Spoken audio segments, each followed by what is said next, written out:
أعوذ بالله من الشيطان الرجيم. بسم الله الرحمن الرحيم. الحمد لله رب العالمين، والصلاة والسلام على نبينا محمد وعلى آله وأصحابه أجمعين. أما بعد. Esselamu Aleyküm ve Rahmetullahi ve Berekatuhu. Değerli dinleyiciler, her bir insan sevdiği birisini itirdikten sonra nedendirse ölümden önceki durum ile ölümden sonraki durumun arasında inanılmaz büyük fark olur. Yani bir anda bir insanın ölüm haberi gelen kimi sanki anında insanın içinde ona karşı olan bütün soyuq münasibətlər sıfırlanır. İnsanın rəhməti artır. Ona karşı olan sevgi çoxalır. Diqqət çoxalır. Bəzən peşimançılıq çoxalır ki, heyf, gedib dəymədim, heyf, ona filan sözü demədim, heyf, bacardığım filan yaxşılıqları ona etmədim kimi anında normal insanlarda bu cür duyğu oyanır. Peşimançılıq. O bir anda yaxşı birinə çönür. Çox maraqlıdır. Yaşayanda belə deyil idi. Amma ölən kimi anında yaxşı birisinə çönür. Pislikləri unudulur. Sanki insan ən ağır belə halallığı olsa belə qalır çıxılmaz vəziyyətdə. Nə edim? Haram edim buna, əzabını çəksin. Yoxsa bağışlayım. Sanki bunun özündə belə müəyyən qədər yumuşalmalar olur. Allah bilir bunun gerçək səbəbi nədir? Böyük ehtimalla bunun bu cür olmasının səbəbi artıq onun haqq dünyasında olmasıdır. Yəni çatacağına çatdı. Artıq Rəbbinə qovuşdu. Allahdan heç nə qaçmaz, heç nə gizlənməz. Deməli Allah layiq olanını ona verəcək. Bəlkə də bu duyğudur ki, bizi biraz rahat eləyir. Əksinə, biz biraz da başqa cür düşünürük ki, mənim də başıma gələ bilər. Mənim də o qədər halallıq almalı adamlar vardır. Ki düşünürük, bu bəlkə bizi budur yumuşaldan biraz. Hər nədir? Mövzumuz tam olaraq bu deyil. Mövzumuz nədir? Bugünkü dərsimiz hazırlanmışdı. Əsasən insanlar ölən barəsində bu cür duyğudadır ki, onun bədəni inciyirmi? Yəni ayağını niyə vurdun ona? İnciyir axı. Ayağını, qolunu ehmalca belə qoy. İncitmə onu. Çox eşidilir bu sözlər. İncitmə onu. Və yaxud da ki, məzarına xalça sərirlər ki, orada inciməsin, yeri quru olsun. Nə bilim, üstünə örtü düzəldirlər, ətrafına oturacaqlar qoyurlar, işıq çəkirlər, oranı gözəl bir güşəyə çevirirlər. Bütün bunların hamısı Allahın dinini düzgün bilməməklikdən irəli gəlir. Əgər insanlar ölənin bədəni ilə onun arasındakı məsafəni baş verən hadisələri bilsəydilər, o insanlar daha xeyirli işlər görərdi. Nəyim ki, məzarda minlərlə manat qiyməti olan daşları qoymaq, orada usta işlətmək, orada hündür yerlər düzəltmək, oturacaqlar, işıq çəkmək. Ondansa o adam gedib bir yoxsulun evinə işıq çəkdirərdi, o yoxsulun hamam tuvalet şəraitini düzəldərdi və deyərdi ki, bu savabı hədiyyə edirəm ölənim filan kəsə. O ölən üçün daha yaxşı idi bu cür nadan, cahil adətlərdən. Hələ bu azmış kimi o məzarın yanında gedib onu dəfn edən və yaxud da dəfindən sonra gəlib o məzarın ətrafında bu hadisəni görüb də orada iştirak edən ruhaninin başı batsın. Əlinə Qur'an götürüb oxuyan bu şəxsin gözləri kördür. O inkar etməlidir. oranı tərk etməlidir. Mən belə yerdə qala bilmərəm deməlidir ki, insanlar ayılsın ki, xərci ora çəkmək lazım deyil. Xərci dirilərə çəkmək lazımdır. Ölənin bədəni ilə iş bitmişdir. Dəyərli insanlar, bütün bunlar bizdə sevgi duyğusundan irəli gəlir. Əslində pis mənada bunu insanlar etmir. Sadəcə olaraq günah edir. İlla ki son zamanlarda Qarabağ döyüşlərində dünyasını dəyişmiş həmvətənlərimiz, gözəl övladlarımızın da bəzilərinin məzarını insanlar tamamilə İslama zid formaya gətirmişdirlər. Halbuki biz inanırıq ki, o öz atasına, öz anasına bəlkə də fəryad qopardır ki, ata, ana etməyin, bizi burada narahat etməyin. Yəni o məzarın üstündə bir konkret ev tikilib. Yəni otaq kimi, pəncərəsi, qapısı, içində oturacaqları, içi mərmər. Yəni tamamilə gözəl bir şey. Əlbəttə ki, bu onu övladına olan sevgisindən, bağlılıqdan eləyir. Bu mənada o başa düşülür. Amma gəlin bir qulaq asaq, görək daha yaxşı nə edə bilərik? Və yaxud da dinimizə uyğun olanı nədir? Axı biz istəyirik, ölən üçün rahat olsun. O insan elə düşünür ki, ölən oradadır. Yeri rahat olsun, çıxsın burada otursun, burada belə gəlsin, dolansın, ətrafa baxdıqda yaxşı bir şeylər görsün, bu cürə düşünür. Halbuki bu tamamilə xülyadır, öz xəyallarıdır, gerçək deyil, gerçək bu deyil. Dəyərli insanlar, bizim bədənimiz var, bir də ruhumuz var. Bizim bədənimiz əzələlərdən, ətdən, qandan, kemikdən ibarət bir cəsəddir. Bunu hərəkətə gətirən sinirlərdir. Mərkəzi sinir sistemi. Yəni bizim mərkəzi sinir sistemimiz, beynimizdə yerləşən o mərkəz milyardlarla hüceyrələr vasitəsilə siqnallar ötürür bədənə. Və beləliklə də bədənimiz istini, soyuğu, yumuşağı, bərki hiss edir. Ağrını və oxşamanı, döyməyi və oxşamanı hiss edir. Bütün bunlar mərkəzi sinir sisteminə bağlıdır. Biz ölərkən həmən mərkəz dağılır, darmadağın olur. Yəni beynimiz paramparça olur. Hücrələr darmadağın olur və beləliklə də biz beyin ölümü keçirdirik və ölürük. Biz öldükdən sonra bu bədən var bədən. Bu bədənin içimizdəki ruh ilə əlaqəsi üzülür. Yəni ruh nədir? Enerji. Bir enerji, bir kürə parçasıdır.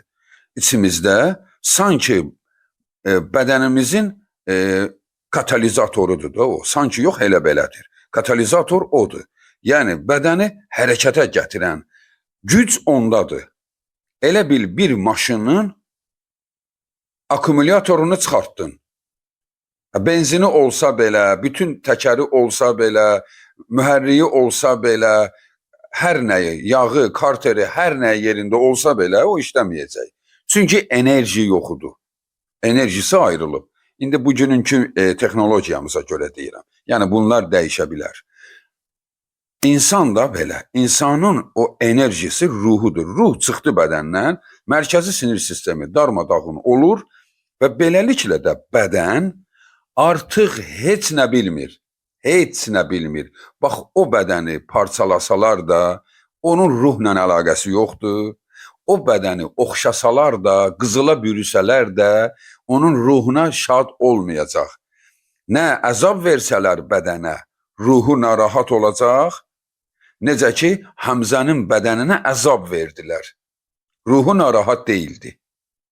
Yasin surəsi, hələ sizə Qur'andan misal deyim, daha aydın olsun. Yasin surəsi 27-ci ayəyə özünüz baxın. 26-27-ci ayəyə. Allahın dininə dəvət edən şəxsi xalqı öldürür. Öldürəndən sonra onu parça-parça eləyirlər. Əzab verirlər onun cəsədinə də. Ki, sənsən bizim dinimizi dəyişmək istəyirsən, ata babamız buna inanıb, sən isə gəlib deyirsən ki, axirət var, ölümdən sonra həyat, elə belə nağıllar danışırsan, onu öldürdülər və ölüsünə əzab verdilər. Onlar onun ölüsünə əzab verə-verə, onu döyürdülər ölüsün, tapdıyırdılar. Gör Quranda nə ayə keçir. Yasin surəsi, yəni nadanların ölülər üçün oxuduğu surədədir bu. 27-ci ayə. Əuzu billahi minəşşeytanirracim. Qilə duxulil cənnə. Qalə, yə leytə qavmi ya'ləmun. Bimə qafara li Rabbi və cealəni minəl mukramin. Deməli, onlar onu öldürdülər. Onu öldürdülər. Bax, bu ölən kimi Allah onun üçün bu sözü indirdi. Ona deyildi, cənnətə gir. Ayə 26'dır ha. Özünüz də baxın. Cənnətə gir. O cənnətə girdikdə, indi orada Allahın rəhmətidir də, nəyisə gördü. O onu gördükdə onu elə bir dəhşət bürüyür. Yəni o şoka düşür bu gözəllikdən, Allahın cah-i cəlalından, nemətlərindən, Allahın yaratdığı gözəl məskəndən, onun gözəlliyindən onu dəhşət bürüyür və o deyir, Qalə, yə leytə qavmi ya'ləmun.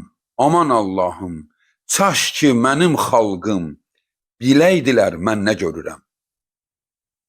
Necə Rəbbim məni bağışladı və məni hörmət ilə necə qarşıladı. Allahım, çaş ki onlar bunu biləydi. Deməli, əslində çöldə onun bədəninə əzab verilir. Tapdıyırlar, parçalayırlar.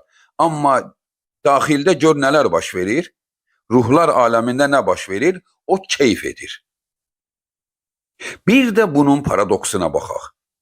İnsan vardır, onu cah-i cəlal ilə aparırlar, təmtaraq ilə, milyonlarla insan gəlib, nadan insanlar da buna baxıb fəxr edirlər ki, deyirlər, adamı belə bastırarlar. Onu təmtaraq ilə, onu bir zərzibanın içində gözəl şəkildə bastırdılar və məzarının üstünə hündür heykəllər, nə bilim nələr, şeirlər, fotoların, zadların qoyurlar.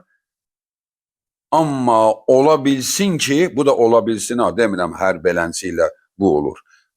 Bu ola bilsin ki, altda müsibətdir. Ola bilsin ki, məzarda müsibətdir. Ona əzablar verilir, amma yuxarıda insanlar bəh-bəh deyir. Bax, bu insanların nadanlığıdır. İndi biz nə edək? Nə etməliyik? Deməli, insanları tərk etmək lazımdır. İnsanlar nə deyər, cəmaət nə deyər, sözünü tərk etmək, Allahın kitabına sarılıb baxmaq lazımdır ki, biz Allahın bəyəndiyini etməliyik. Ona görə də, yəni bu bəzən biraz kənara da vurğular vururam ki, bir informasiya kimi. Amma əsli qayəmiz nədir? Bədənlə ruh ayrılmışdır. Bədən heç nəyə daha yaramaz. Kim istəyər yandırar, kim istəyər atar, qədim babalarımızın elədiyi kimi zibilliyə atar. Zibillik deyəndə belə ölü yerlərinə atardılar. Orada yekə quşlar gəlib onun ətini yeyərdi. Hətta bir müddət tamaşa eləyərdilər. Quşların onun ölüsünün ətini necə yeməsinə. Sonra qalan sümüklərini yığıb onu bastırardılar. Bax, bu cürə adətlər də olub və yaxud da insan var onu heyvan yedi, insan var üstünə bomba düşdü, parça-parça oldu, heç tapılmadı. İnsan da var onu bastırırlar. Bastırmaq Allahın əmridir. Ən gözəli budur. Dinimizə uyğun, bizim yox ha, bütün dinə uyğun, yəni İslama uyğun budur. Adəm əleyhissalamdan bu günə qədər. Necə ki, Adəm əleyhissalamın oğlu öldükdə digər qardaşına Allah qarğa göndərdi. O qarğa ölmüş qarğanı bastırdı. Qabil də ayıldı ki, hə, mən Habili bastırmalıyam. Deməli, bu şəkildə. Deməli, bastırmaq Allahın tövsiyəsidir. Niyə? Çünki ölüdən ayrılmağın ən ədəbli, ən münasib yolu budur. Heyvanı atmaq insana qəzəb verir. Heyvan onu necə yeyər? İnsan narahat olur. Bomba düşdü, partladı, tikə-tikə oldu. Bu insanda mənəvi sarsıntı yaradır. Amma insan öz əli ilə onu ora qoyanda rahatlıq tapır. Necə ki, insan var, ölüsü müharibədə düşmən tərəfdədir, milyonlarla pul verir, o ölünü alır. Və yaxud da ki, dövlət böyük marağından keçir, ölüləri alır. Ölünü niyə alırıq? Nəyimizə lazımdır ölü? Deməli, bəzi mənəvi bağlar var. Onu bastıranda insan rahatlıq tapır. Deməli, ən gözəl yolu bastırmaqdır, biz bastırırıq. Yoxsa biz onu bastırmırıq ki, bastıracaqsan, bastırdığın oyanacaq. Söz yox, bu cür düşüncə də var İslamda. Ancaq ki, bizim dəstəklədiyimiz görüş budur ki, yəni ki, bu bədən çürüyür, sıfırlanır, həmin o minerallar təzədən qayıdır torpağa, çünki torpaqdan gəlmişdi, torpaqdan çıxmışdı ağaca, meyvələrə, bitkilərə, biz onu yemişdik, o yediyimiz bədənimizdə nütfəyə çönmüşdü, nütfədən uşaq əmələ gəlmişdi. Həmən uşaq təzədən torpağa bastırıldı, təzədən minerallar parçalandı torpağa. Bax, beləcə dövr edir. Bədən sıfırlanır. Ötəki dünyada isə ruh təzədən bir bədənə girir. Təzə bədən. Həmən bədəni ki, ötəki dünyaya uyğundur. Necə ki, Ən-Nisa surəsi 56-cı ayədə keçir. Bəddəlnəhum culudan qayrəhə. Biz onların dərilərini yeni dərilər ilə əvəz edəcəyik. Dərilərini yeni dərilərlə əvəz edəcəyik. Orada cəhənnəm əhlindən söhbət gedir. Nəticə etibarilə fərq etməz ki, elə cəhənnəm əhli də insandır da. Başqa məxluq deyil ki. Deməli, dəriləri dəyişdirilir ki, ayədə də deyir, daha yaxşı hiss etsinlər. Daha yaxşı hiss etsinlər əzabı. Deməli, bizim bu bədənimiz ki var, bu dünyaya uyğundur. Ötəki dünyaya uyğun deyil. Çünki ötəki dünyada bəzi dəyişikliklər olacaq. Amma insanın özündə yox, anatomiyasında, daxilində. Misal üçün, yedikləri nəcis kimi ifraz olmayacaq. Tamamilə başqa formada, buxarlanma şəklində olacaq. Deməli, bağırsaq sistemində bir dəyişiklik olacaq. Görünməyən tərəfimiz. Görünən tərəfimiz eynidir. Hər kəs öz anasını, atasını, sevdiyini tanıyacaq. Özü də əməlli başlı tanıyacaq. Yəni, dəyişilib kimi yox. Bir dənə gözəlləşib. Vəssalam. Daha gözəldir, daha çevikdir, amma bədən çox iri, cüssəli olacaq. Allahın Resulü sallallahu aleyhi və səlləm deyib.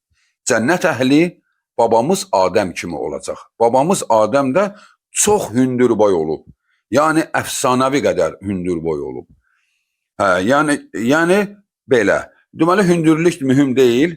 Sən hündür, mən qısa olmayacaq ki, biri belə qalsın, biri elə. Hamısı hündür, hamısı eyni cüssəli olacaq. Deməli, dəyişiklik olacaq bədəndə. Bu cüra. Amma eyni adamdır. O ayədə ki keçir, biz onların barmaqlarının ucundakı dizgiləri də özünə qaytararıq. Bu qayıdacaq, elə ona qayıdacaq da. Yəni, sənin bu dizgilərin o bədənivə qayıdacaq. Bu dərin yandı, getdi. Növbəti dərindəki dizgilərin də bu dizgi olacaq. Ona görə də göz quruluşun, ağız quruluşun əgər əyri deyilsə, çəp deyilsə, yəni normal şəkildə elə orada bu formada olacaq. Deməli, şeytan bizi tovluyur, bizi ruhumuzla məşğul olmaqdansa, ruhumuzu qidalandırmaqdansa, şeytan bizi tovlayır, bədənimizlə məşğul edir. Bədənlə. Ölünə yaxşı bax, ayıbdır. Ölüsünə zərziba elədi. Nə bilim, məzarını qiymətləndirdi. Ağır, bahalı daşlar qoydu. Adam var, ora qarabulçu qoyur. Adam var, ora xidmətçi qoyur. Ona pul verir, o adam gedir, oranı silir, süpürür, təmizləyir. Baxın, bu elmsizlikdir. Hörmət başqadır. Əlbəttə, gedib təmizləmək lazımdır. Biz demirik ki, ora hələ kol-kos basmalıdır. Amma bu cura deyil. Bu cüra deyil. Yəni ev təmizliyi kimi deyil. Orada məzarın üzərində çəmən olmalıdır. Çünki o çəmən torpaq altındakı buxarlanmanı təmin eləyir. Sən ora mərmər daşı qoyanda, onun sinəsi üzərinə qoyursan o mərmər daşını. Bu doğru deyil. Yəni ona görə də bu işlərdə diqqətli olmaq lazımdır. Ona görə də dəyərli müsəlmanlar, bu məsələdə həssas olaq. Həssaslıq nədir? Daha faydalı işə yönələk. Özümüzü aldatmayaq. Cəsəd ilə çox məşğul olmayaq. Cəsəd ilə məşğuliyyət budur. Yu, qusulla, ətirlə, ağ kəfənə bük, kişidirsə 3 parçaya, qadındırsa 5 parçaya. Bük, özü də 5 parça bir-birinin üstünə qoymaq. Daha burada incəliyə ehtiyac yoxdur. Ən sadə şəkildə. Bağladın və hörmət ilə aparırsan, Quran oxumadan. Yəni qabağında Quran oxuyurlar, nadanlar, cibi dolsun deyə. Aparırsan, məzara qoydun, üzərinə torpağı tökdün və üzərində dua etdin, bura qədər. Bu iş tamamlanmışdır. Bundan sonra ibrət üçün, tərbiyə üçün, özün də ibrət alasan deyə. Zaman-zaman gedib ora baş çəkmək vardı. Daha qar yağdı, onun soyuğudur. Daha yağışdı, o suyun içində qaldı. Bundan sonra ölünü bəzən deyirlər ki, yuyanda isti suyla yuyaq, soyuq suyla yuma, anası ağlayır, deyir ki, mənim balamı soyuq suyla yudular. Yəni bu hamısı ananın duyğularıdır. Onu həmən vaxtı başa düşmək olur və ona göz yumulur həmən vaxtı. Amma gerçək bu deyil.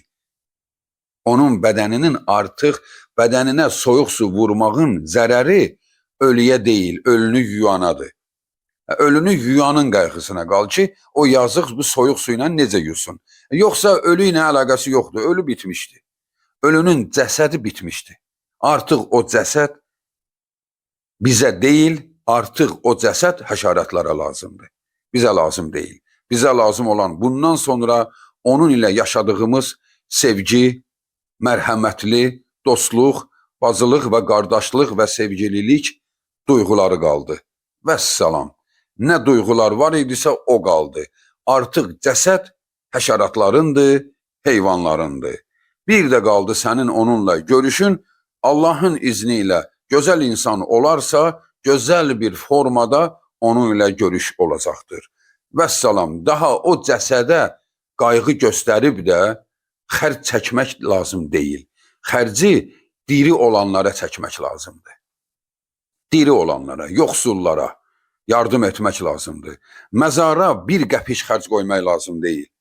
Ora nə etdinsə həmən gün üstünü torpaq ilə bağladın, bundan sonraki sənin öz görəcəyin işdir. Kol-kos var, əlinlə təmizləyəcəksən. Gedib orada oturacaqsan, ayaq üstə qalacaqsan, necə bacardınsa, amma orada oturacaq düzəldib, işıq çəkmək, bunların hamısı israfdır və bidətdir və inanıram ki, ölü buna görə əzab çəkir. Əzab çəkir ki, nə edirsiniz siz? Ora ışığı çəkmək mənim nəyimə lazımdır? Mən buradayam ki, işıq çəkmisiniz. O orada deyil ki, məzarda heç kəs yoxdur. Nə baş verir? Ruhlar aləmində baş verir. Ruhlar aləmi də bəlkə də elə bizim paralelimizdir. Zaten paralel evrən var da, yəni paralel dünyamız var. Paraleldir, buradan bura. Bəlkə də 5 metrə ətrafından bir qapıdır. Keçdin, başqa bir dünyaya düşürsən. Süleyman əleyhissalamın elədiyi kimi. Allah ona elə yollar öyrətmişdir ki, həmən yollarla bir giriş edirdi, çıxışı Hindistana olurdu. Hindistana yolla getsəydi, 3 ay yol getməli idi. Bir namazdan o namaza gedib çıxa bilirdi ora. Yəni, bu Allahın elmindədir. Çox yaxınıq bir-birimizə. Amma ki, məzar deyil. Məzar hörmət yeridir. İnsanlar orada bastırılır ki, torpağa qarışsın. Ruhlar nə olur? Ruh ilə olur və nə olur? Nə hörmət də etmək istəyiriksə, ruha edək. Ruha da lazım olan ancaq mənəvi bağlardır. Mənəvi bağlar. Mənəvi bağ nədir? Halal edirəm haqqımı və yaxud da haram edirəm haqqımı. Budur, mənəvi bağlardır. Allah onu bağışlasın və yaxud da deyir, Allah onu bağışlamasın. Yəni budur. Yaxşı iş görürsən, hədiyyə edirsən. Allahım, Allahım, mən bu yoxsulu sevindirdim. Ey mənim Rəbbim, mənim misal üçün atamı, anamı sevindir Allahım. Sən də onun bir günahından keç. Kimi işlər olar, yaxşıdır. Amma bildiyimiz bu adət, ənənə yox, zorla yox. Könüllü, sən necə istəsən belə edirsən. Yoxsa üçüdür belə etməlisən, yeddisidir belə etməlisən. Bunlar əzabdan başqa bir şey deyil. Ölü ilə də heç bir əlaqəsi yoxdur. Ona görə də dəyərli insanlar, ölənlər barəsində duyğulanarkən onun bədəni barəsində duyğulanmayın. Onun ruhu barəsində duyğulanın. Görəsən bu nə edir? Belə. Yoxsa soyuqda o nə edir? İstidə o nə edir? Onun bununla əlaqəsi yoxdur. Dua et ki, onun yeri sərin olsun. Ruhu sərin yerdə olsun. Çox keçməz hamımız da bunu canlı görəcəyik. Hər birimiz buna o qədər yaxınıq ki, Allah bizim ruhumuzu ən gözəl yerlərdə məskun eləsin, məskunlaşdırsın, Allah bizi bağışlasın və Allah bizi dində elmli, doğru, düzgün Qur'ana və Rasulullahın sünnəsinə uyğun addım atmaqda bizə yardım etsin. Vəssalamu aleykum və rəhmətullahi və bərəkatuhu.